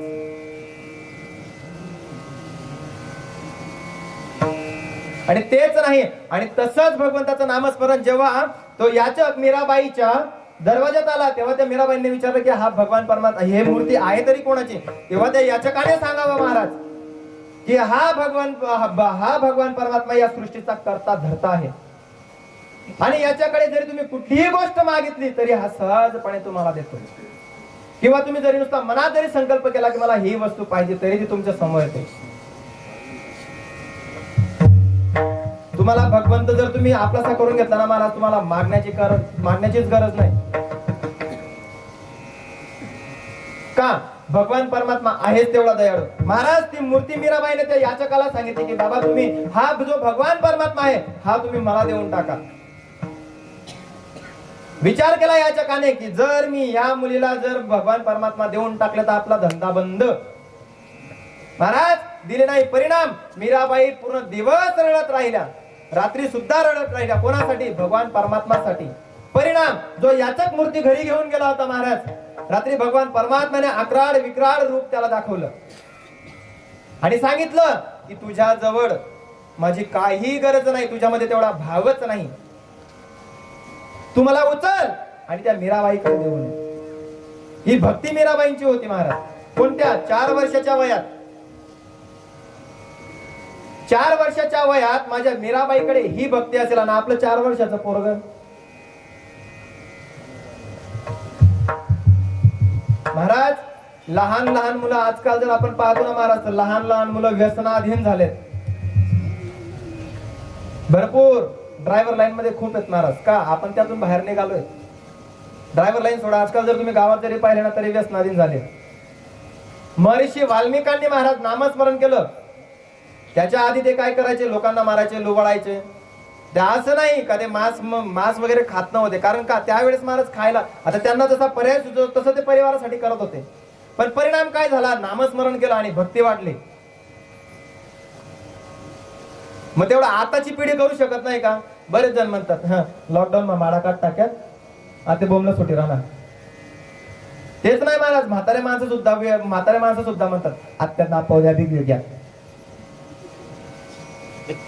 बाबा 30 वर्ष तुमच्या सप्ताहाला झाली. महाराज एका गावात आम्ही गेलो तिथे बाबांना विचारलं बाबा सप्ताहाला किती वर्ष झाले हो? म्हणजे बाबा उभी घेत म्हणे 7-65 वर्ष. म्हटलं बाबा तुमना काही बदल? काहीच नाही. आमना गाव मा येणारा 40 महाराज मला देखत मरी घेत म्हणे. मग तू का बजितताय? काहीच बदल होत नसेल मला तर आपल्या जीवनाला अर्थ तरी काय? आणि जर आपण तेवढंही करू शकत नाही आपलं जगणं व्यर्थ. का? नामस्मरणाची अजून एक ताकद सांगतो महाराज की नामस्मरण तुम्ही जरी नुसतं कोणाला उद्देशून जरी म्हटलं जरी भगवंताला उद्देशून नाही म्हटलं तरी सांगून जाई महाराज. अजामेळ उपाख्यान जर तुम्ही वाचला असेल तर 1-2 माणसाच्या लगेच लक्षात येईल ज्यांनी वाचलं असेल त्यांच्या महाराज की अजामेळ हा उत्तम कुळातला ब्राह्मण होता. आणि उत्तम कुळातला ब्राह्मण महाराज विद्या वगैरे भरपूर पाठांतर होती, पण लागला एका वेश्येच्या नादी आणि त्या वेश्येपासून त्याला 10 मुलं झाली आणि जो सर्वात लहान मुलगा होता त्याचं नाव होतं नारायण. आणि जेव्हा अजामिळ खाटेवर पडला, अतिशय म्हणजे हात सुद्धा उठत नव्हता अशी त्याची अवस्था झाली महाराज. आणि ज्या वेळेस त्याची शेवटची घटका आली तेव्हा त्याला यमदूत घ्यायला आले आणि यमदूत त्याला आपल्या डोळ्यांनी दिसू लागले महाराज. आणि जो सर्वात लहान मुलगा होता नारायण, तो त्याचा सर्वात आवडता होता. त्याने जेव्हा यमदूतांना पाहिलं महाराज, तेव्हा त्याच्या तोंडातून अलगद शब्द निघाले, नारायण. महाराज जेव्हा त्याच्या तोंडून हा नारायण शब्द बाहेर निघाला तेव्हा देवदूत सुद्धा तिथे प्रगट झाले आणि ते यमदूतांना अडवू लागले की तुम्ही याला घेऊन जाऊ शकत नाही का, हा भगवंताचा शिष्य आहे. वास्तविक त्याने नाव कोणाचं घेतलं होतं, देवाचं की त्याच्या मुलाचं. आणि तोच वाद देवदूतांमध्ये आणि यमदूतांमध्ये छेडला. यमदूत म्हणायला लागले की अरे बाबा याने देवाचं नाव नाही घेतलं, अरे बाबांनो याने देवाचं नाव नाही घेतलं, याने त्याच्या मुलाचं नाव घेतलं. तेव्हा देवदूत सांगू लागले, आम्हाला सांगा भगवंत आधी का याचा मुलगा आधी. यमदूत म्हणू लागले भगवंत आधी. म्हणून मग याने भगवंताचं नाव घेतलं. महाराज जेव्हा यमदूत यमराजाकडे परत गेले आणि यमदूताला सांगितलं की असा असा प्रकार खाली घडला, तेव्हा यम सांगायला लागला की तुमचं तिथे जाणं विफल आहे. का? कारण भगवंताचं नाव जरी तुम्ही संकेतार्थाने जरी घेतलं ना महाराज तरी त्याची फलप्राप्ती आहे. सांकेत्य पारी हासम वास्तोभम हेलन मेनवा वैकुंठ नामग्रहम अशेष गहरम विदु. भागवताचा श्लोक आहे महाराज की जरी तुम्ही भगवंताचं नामस्मरण तुम्ही नुसतं संकेत म्हणून जरी घेतलं तरी ते तुमच्यासाठी मंगल कारणच ठरतं. बरं, मग तुकोबाला एवढं सगळं आपल्याला सांगतात तरी त्यांच्यावर कोणाला भरोसा बसत नाही. असतील काही लोक, काहींना बसतो काहींना बसत नाही. आम्ही जरी किती बोमा मारल्या तरी तुम्हाला आमच्यावर विश्वास हो का नाही काही तर म्हणत जा. बसतो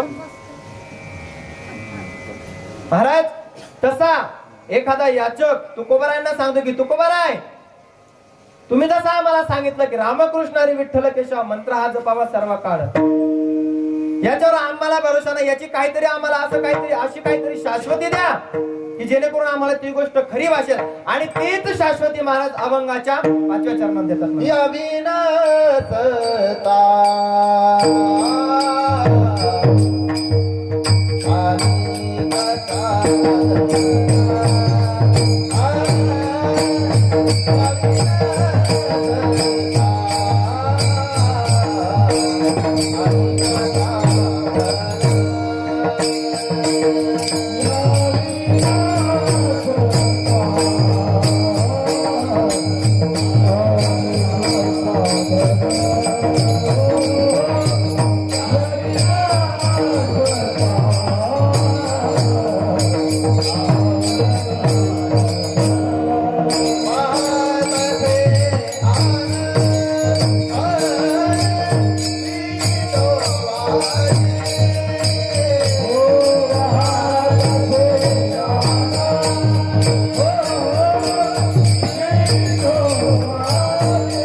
साधन याच्याशिवाय दुसरा कोणताच मार्ग नाही, कुठलाच मार्ग नाही.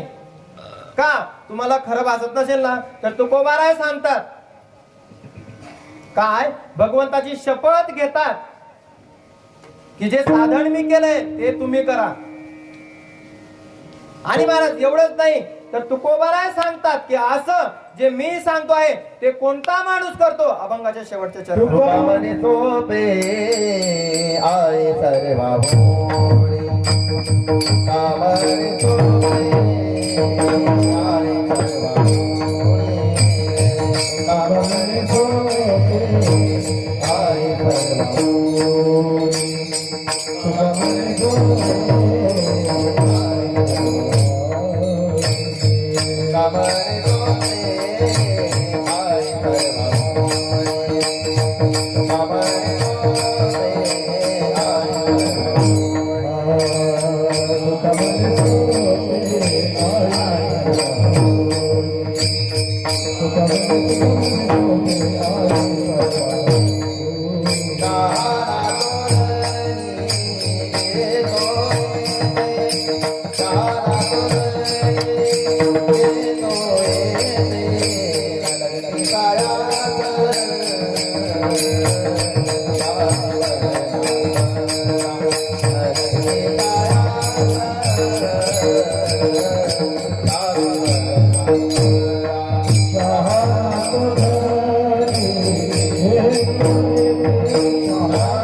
शहाणा तो धनी घेतो येते. आपण पाहिलं की भगवंताचं नाव किती सोपं आहे. आता तुकोबाला सांगतात शहाणा तो धनी घेतो येथे. मग शहाणा म्हणायचं तरी कोणाला? एका मिनिटात शहाणा सांगतो मला. शहाणा म्हणायचं तरी कोणाला? काय होतं की जुन्या काळात म्हणजे आजोबांच्या वयामध्ये बाबा शाळा कुठे भरायची? आंब्याच्या झाडाखाली, निंबाच्या झाडाखाली, वडाच्या झाडाखाली. जुन्या काळात त्यावेळेस एका मास्तरने काय केलं महाराज, शर्ट काढलं आणि त्या निंबाच्या झाडाला अडकवलं आणि मस्तपैकी खुर्चीवर असे लांब पाय केले आणि थोडे लेटले. तेवढ्यात एक पोरग महाराज जगवीला गेलं होतं. त्याने पाहिलं की साहेबांची गाडी आली. ते धावत धावत गुरुजींकडे आलं. आता धावत आल्यामुळे त्याला दम लागला महाराज, श्वास पुरत नव्हता. गुरुजी गुरुजी गाडी आली. ते पोरगच महाराज तेवढ्यात ती साहेबांची जी गाडी होती, तो मुलगा सांगता तेवढ्या साहेबांची गाडी गुरुजी जवळ पोहोचली. गुरुजीने पाहिलं की आता करायचं तरी काय. अंगात शर्ट नाही, मुलं खाली बसले होते आणि मस्त दोघे पाय ठेवून बसले होते.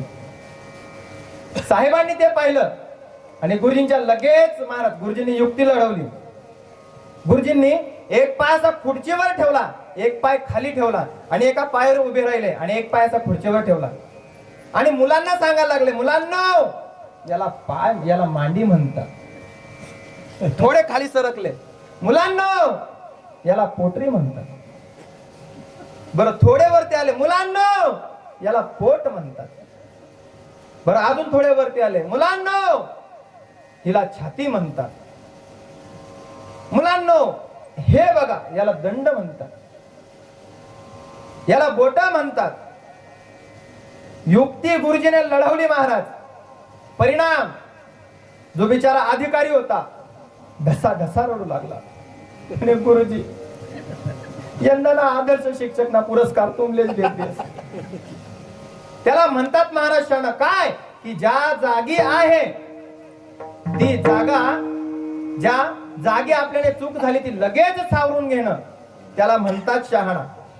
आणि तुकोबाला तेच सांगतात की असं नामस्मरण कोण घेतो, तर जो शहाणा असतो तो घेतो. मग आता विचार करा आपण शहाणेत का बावरट आहेत? तुमचं तुम्हाला माहिती. तुकोबाला आपल्याला या अभंगातून पूर्ण अभंग जर विस्तृत पाहिला ना महाराज, तर सुरुवातीला सांगतात नामसंकीर्तन साधन पै सोपे झडतील पापे जन्मांतरीचे न लगते सायास जावे मनांतरा सुखे येतो घरा नारायण ठाईच बैसोने करा एक चित्त आवडी अनंत आड बाबा रामकृष्ण हरी विठ्ठल केशवा मंत्र हा जपावा सर्व काळ या विना असता अनिक पै साधन वाहतसे आन विठोबाची तुका म्हणे सोपे आहे सर्व होणी शहाणा तो धनी घेतो येथे विठ्ठल विठ्ठल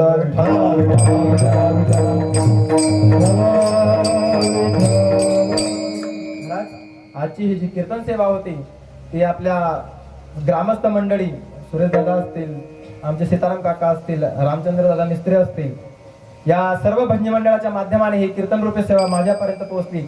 आणि मी माझं भाग्य समजतो की तुम्ही जे श्रोता वर्ग आहेत, कारण काय महाराज श्रोता वर्ग जर समोर असेल तर वक्त्याला बोलायला पुढे सुस्त, नाहीतर काहीच नाही. मला तर सुरुवातीला कीर्तनाला उभं राहिला असं वाटत आज कोण येईन का नाही. मंडपात भरलेला दिसत नव्हता महाराज, पण कीर्तन सेवा संपस्त पूर्ण मंडप भरला महाराज. आणि भगवान परमात्म्याला मी अशीच विनंती करेन की तुमच्या हातून असंच कार्य होत राहोत. सूचना वगैरे जय हरी मंडळी, जय हरी बोला. ज्ञानेश्वर माऊली